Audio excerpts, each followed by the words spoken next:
I'd like to start early on in life. You come from a farming background, so I guess this is a natural fit for you. Tell me about your early life. Early life, born on a dairy farm up in western Wisconsin, a colorful place called the Kickapoo Valley.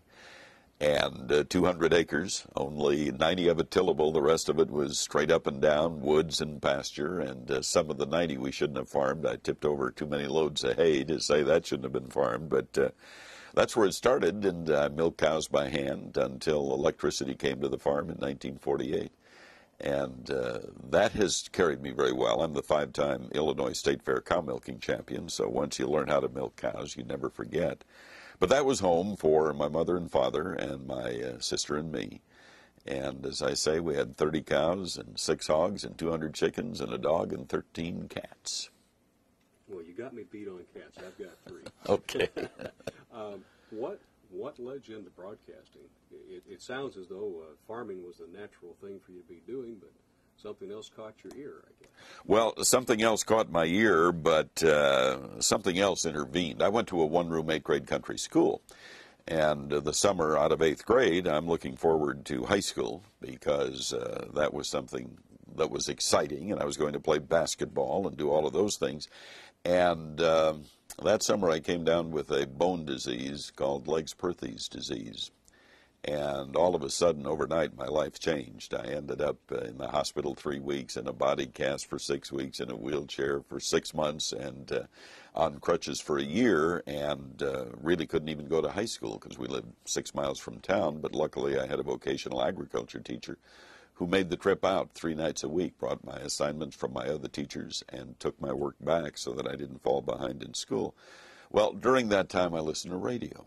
And I knew I wouldn't be able to do the heavy work of farming because doctors said this could reactivate if you had any severe jolts or did any heavy lifting. And so I listened to Bert Wilson doing the Chicago Cubs, and I thought, that sounds like it might be interesting.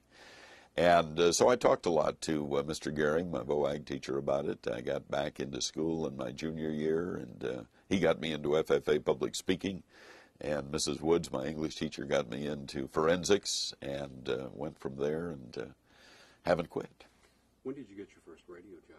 First radio job was August of 1952 at a radio station 17 miles from the farm, and it was a daytimer. I would get up in the morning, milk cows, change clothes, go to town, be a radio announcer, and get home in time to help milk cows at night. And I spent 2.5 years at that radio station, writing commercials, sweeping the transmitter shack, selling time, polka disc jockey, you name it, I did it. But what a great learning experience. And you also did some television in those days, too? Television didn't start until 1956. After Sparta, I went to Appleton, Wisconsin, where I was a nighttime disc jockey. And that's when Mutual Network was alive and well. And so I would do the station breaks after Fulton Lewis Jr. and the Chicago Theater of the Air with Colonel McCormick, not knowing that someday I would be working for his operation. And then in 1956, I moved to Green Bay. And in 1956, they were pioneers in television, particularly agricultural television. They were doing an hour of live television every day at noon with a live orchestra, and we'd drive tractors in and out of the studio, and so we did television for 4 years when nobody else was really doing much live farm television.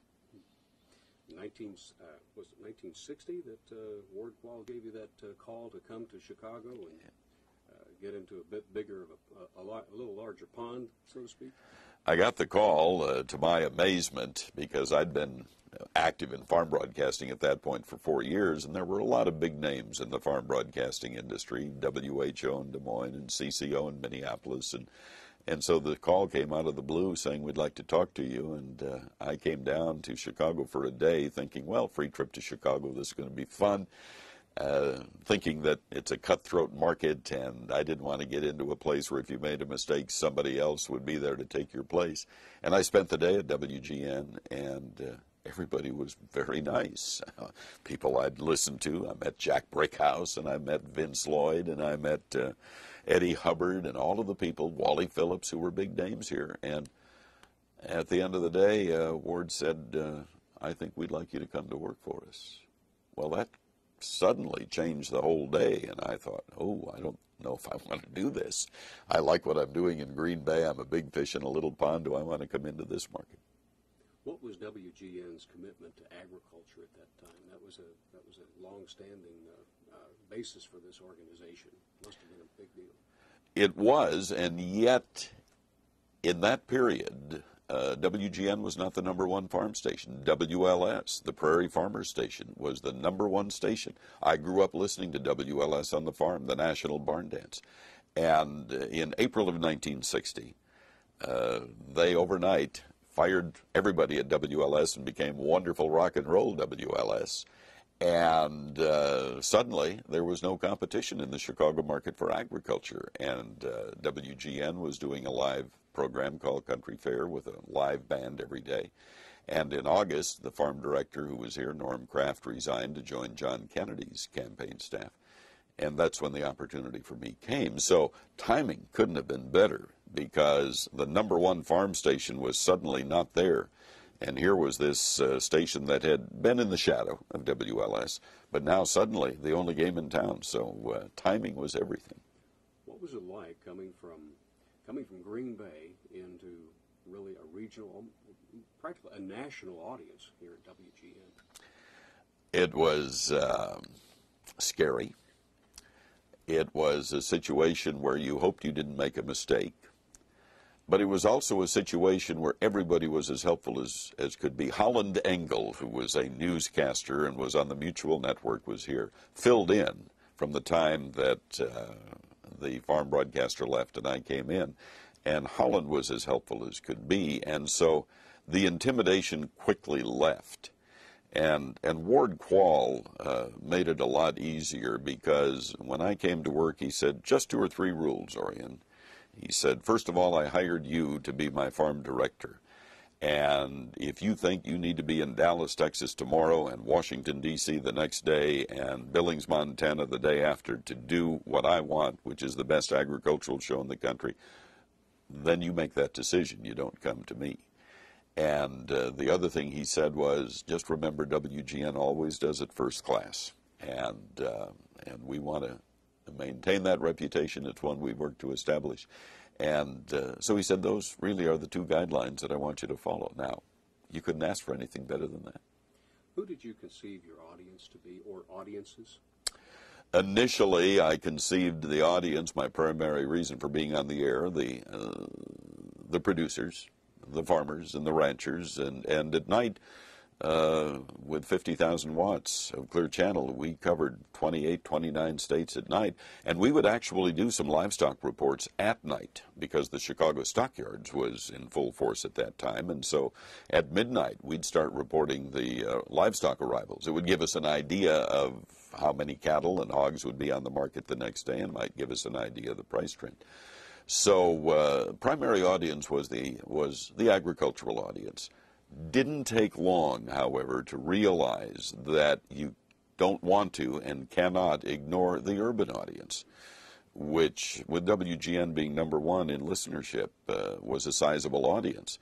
And so it didn't take too long to realize that I need to relate what I'm saying about cattle prices to the price of beef at the retail counter. And I'm needing to talk about some of the tools of technology that we use that are scary, that sound like poison, the pesticides and all that, and why we do it and what it means to the consumer. So over the years, we, I think, evolved from just an agricultural information program to a consumer education program. And frankly, today, farmers look at us as being almost as important for the ability to communicate to the consumer side of the audience what they're doing and why they're doing it, as the information that we provide them on a daily basis. Well, as you said a little earlier, there are some scary things, conceivably scary things that Right. you're talking about, not only farm chemicals, but there's a whole controversy now on bioengineered feedstock and the like. Somebody needs to be there to explain that stuff. And in that area, I do become an advocate for agriculture. Max Armstrong and I were journalists, but we also become advocates, because my feeling is that agriculture gets very little space in the general media.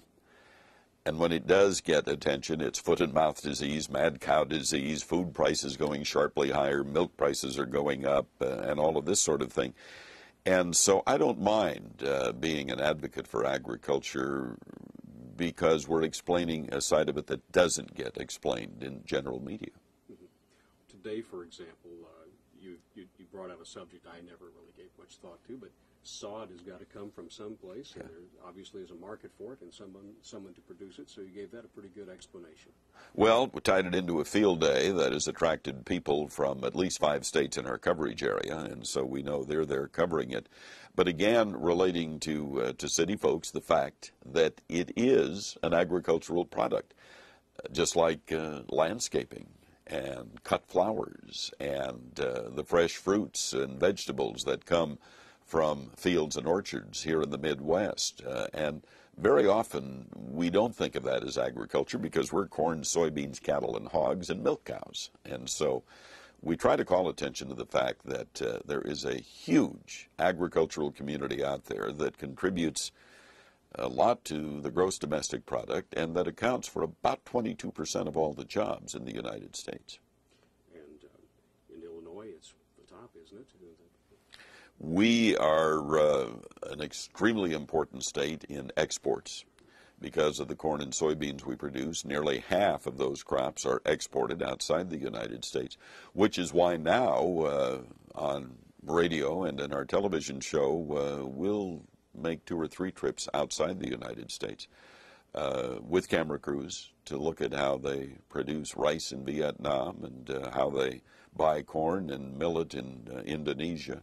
And so I've taken a television crew to 43 countries, and Max Armstrong, my partner, has gone to about 25 or 28 countries, because we are a global agriculture. When people today say, and I'm now beginning to get this, because I guess after 42 years in the business, I've become one of the elders, and so young reporters say, Mr. Samuelson, in all of the years you have been covering agriculture, what is the biggest change you have seen in all of the years you've been covering agriculture? And I have a one-word answer to that: globalization, which I think has driven the technology, has driven the mechanization, has driven the genetics, because we need that foreign market, and that foreign market needs us. And to me, in 1960, when I arrived here, we didn't care if it rained in Brazil. We didn't care if Russia had a financial crisis.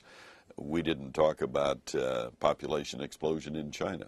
We talked about price of cattle and hogs at the stockyards, and did it rain in Illinois and Iowa last night. Today, particularly during the winter when we're growing a lot of crop in South America, we spend as much time on that South American forecast as we do on this forecast. You brought up the television show. How long have you been doing that? Television show turned 26 years the weekend of the 4th of July. We started the show in 1975. And at the time we started it, I was told by a lot of people, you cannot do a national agricultural show on television. Wheat growers in North Dakota don't care about citrus growers in Florida, and ranchers in New Mexico don't care about dairy farmers in Vermont. I said, no, I think they are interested. And 26 years later, and sponsored for all those times, and on 190 TV stations across the country, plus satellite and cable, I think, yeah, farmers are interested. And a lot of city people, again, are interested there. We show them what it takes to produce a bottle of wine, to produce that bag of chopped salad that we didn't think of 5 years ago. That's now the way we sell a lot of our greens in stores. And so we try to help farmers understand and educate city people. I was going to say, have you been down to southern Illinois to see the vineyards there yet? Not yet, but I have 2 or 3 invitations, okay. And I plan to get down there to do that. It's been fascinating to watch the wine industry grow, and just about every state now does have a vineyard or 2, or in many cases a lot of vineyards, and it has become quite an industry. It's one of the best things to do on a Sunday afternoon, just drive around and see what's going on. We love it down there. Do the wine tasting. Oh, yes, yes. You've covered a lot of different stories, and you said the globalization story, of course, drives so many of the things we're talking about. But you've been there in good times and bad over the last 40 some odd years. You covered the decline of the family farm. Yeah. It must have been really tough covering those stories in the 80s when so many farmers were going out of business. It was not fun, and interestingly enough, a lot of farming is a lonely occupation. Farmers spend time in the combine cab and the tractor cab by themselves, and they tend not to be as communicative as other people do who are working side by side with people constantly. And we found during the 80s that after our 5:05 a.m. report on WGN radio, the phone would ring, and it would be farmers just wanting somebody to listen. And they would just talk, and you just heard some gut-wrenching stories, particularly family farms where mom and dad had paid off the farm, and now they have two sons who are married that want to come into the business. They mortgage the entire farm so they can add more capacity to provide a living for four families. And then, the 80s hit, and suddenly now everything that was paid for is about to go down the drain. And some of it was poor management and bad management decisions. But that, you couldn't explain that to people, and it certainly didn't take away from the terrible times. We tried as much as we could during the 80s to talk about positive stories. There were farmers who made it and who thrived, and we tended to focus on them, hoping we'd give people in trouble and some ideas on things that they could do and could turn to help them out of it. But a lot of them that were farming then are not farming today. My sister is one of them. I went through foreclosure with my sister on the farm up in Wisconsin. And so I know, the sadness. But I also said there is life after milking cows. And there is life after farming. And to me, the family farm is still the basic production unit in this country. It's far different from the 200 acres I grew up on. And a lot of people who have a 200-acre farm would not consider a 30,000-acre wheat farm in North Dakota a family farm, or an 8,000-acre corn bean farm in Illinois a family farm, but they are. And they've had to incorporate for tax purposes, inheritance purposes, and that. But I'm one that is not concerned about corporation farming taking over, because the corporation farm is generally a family corporation, and it's the evolution. And it's not just agriculture. The corner drugstore and the Ma corner grocery store, we pay them lip service, but when a supermarket or a big drugstore moves in with parking lots and everything else in the city or suburbs, we go there. You mentioned earlier, of course, that you are an advocate for farmers. Right. And you've taken an active role in representing farm interest on any number of boards. You serve on the Chicago Board of Trade, Agricultural Council of America. What's important for agriculture's voice to be heard in those kinds of areas? Well, let me take the Board of Trade. I was one of three public directors, non-members of the Board of Trade, that served on their 21-member Board of Directors. And this was some time ago. It was back in the 70s. I served for 6 years. And the Board of Trade was looked at, and still is to some extent, by farmers as a dangerous place, a place where people make money off the sweat of a farmer's brow. And I'd get a lot of letters critical of traders and the whole pricing concept of the Board of Trade. I think sitting on that board, I brought to the board members, the traders, the awareness that they need to do a public relations job out in the fields that produce the raw material that provides their basis for existence. And hopefully I was able to do that to some extent. I think as a result of my being on that Board of Directors, they did enlarge their education program and their ability to communicate more directly with the producer that they serve. Another board that's a favorite of mine is the Illinois Ag Leadership Foundation, which I've served on much longer than I normally do, because I think boards need new blood. I tend to get off in 6 years, but I've been on this one 20, because every 2 years we take a class of 30 people from all walks of agriculture and agribusiness and put them through a training course on how to understand the issues and equally important, how to communicate the issues. And I think that the farm community in particular, since it makes up only 2% of the population, needs to have able, articulate leaders in their corn growers and soybean growers and hog producer organizations. And the Illinois Leadership Foundation, I think, has done that successfully. We've had graduates go on to become Director of Agriculture in Illinois, Becky Doyle. We've had others serve as presidents of corn growers and pork producers. So I think we've done that. And that's one of the reasons I stay on that board, because we need that leadership. And then anything I can do for young people, the 4-H and the FFA.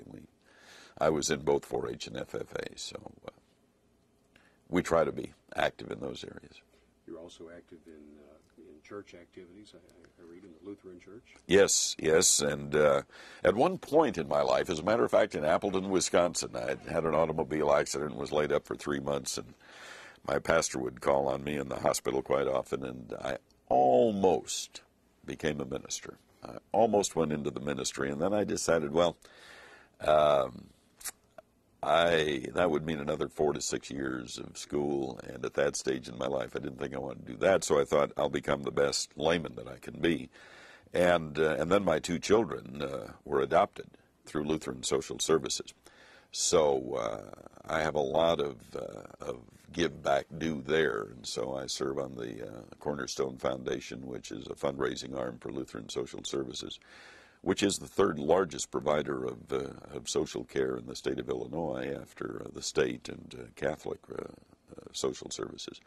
So I've become as active in that as I can, plus my local church. And I also try to keep my little church up in Wisconsin supported a little bit, because I grew up in a small Lutheran church up there that was the social, spiritual center of the community. That's where everything happened. Church is still there. So I try to send them a check a couple times a year. You said in your remarks to the Academy that it's a good thing you didn't have the gift of foresight to be able to predict the future, because you never would have believed this would have happened. This has been a remarkable career and continues to be. What gives you the greatest satisfaction, having worked for the American farm public like you have? Probably greatest satisfaction I can use just one experience. A young lady who came up to me a few years ago in Wisconsin, and she was a member of the FFA, and I spoke at the FFA convention in Wisconsin. And it proved again, you never know when you touch somebody's life. And that's why you have to be at your best at all times. But she said that I had totally rearranged her direction of a career, and that after hearing me that day, she decided on a definite course of action that took her into the career that she was enjoying. And I think that's the greatest satisfaction.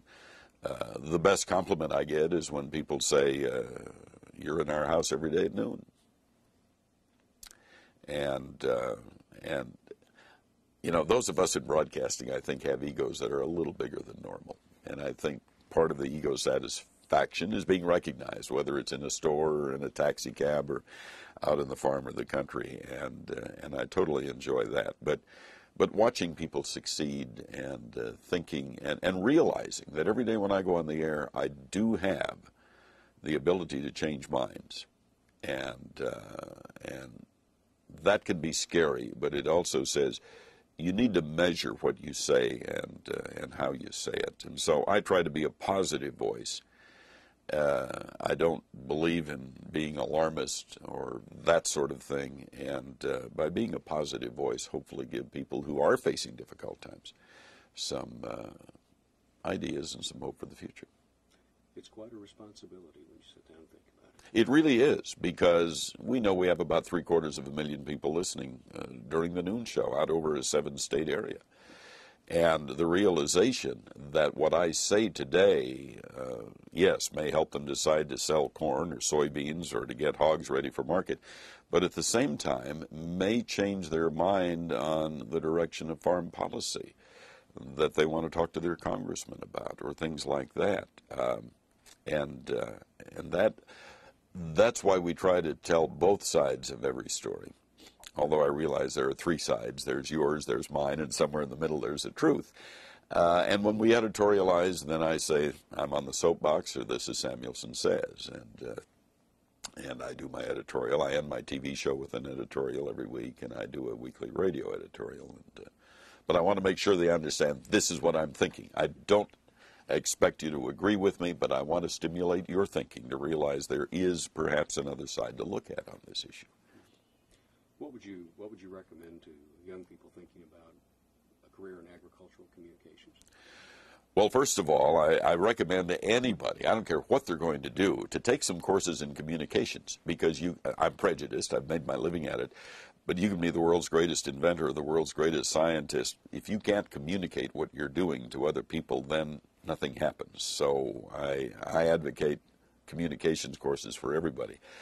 In agricultural broadcasting, the field is limited. There is no doubt that the field is limited. It gets tougher and tougher for radio stations to think there's enough farmers out there that we ought to be doing this. That's why WGN is so unique. There's no other station in the country that does what we do. And so I tell them that, but I tell young people, if you have some talent and a whole lot of desire and are willing to work real hard at not much pay to get to what you want to do, then you'll do it. I'm so convinced that you can do it in this country.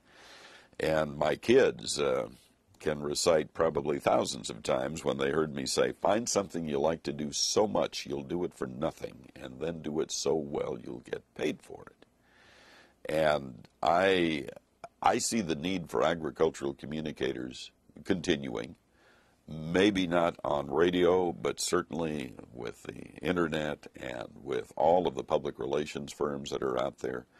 And I think in my next life, I want to be an agricultural consultant on Wall Street, because Wall Street doesn't understand agriculture. And so I think maybe somewhere down the road, of course, when I grow up, I really want to be like Paul Harvey. But when I get beyond that, why, there are just so many fields out there that need people who can understand and who can interpret and then who can communicate it to people. And so to young people, I was at the University of Illinois in April and talked to some of their ag communications classes and told them what I felt. I said, it's not important to be first. It's important to be right. The worst thing I can do is have to go on the air and apologize for a mistake. I don't want to do that, so I want to be right rather than first. And feel free to say what you think, as long as you explain this is not news, this is editorial. Orion, is there anything I've overlooked? I think I'm in good shape for what we came for. I think I've loaded you up with more than you need. Well, this is great stuff. Thank you very much. Well, thank you. Looking forward to seeing the results.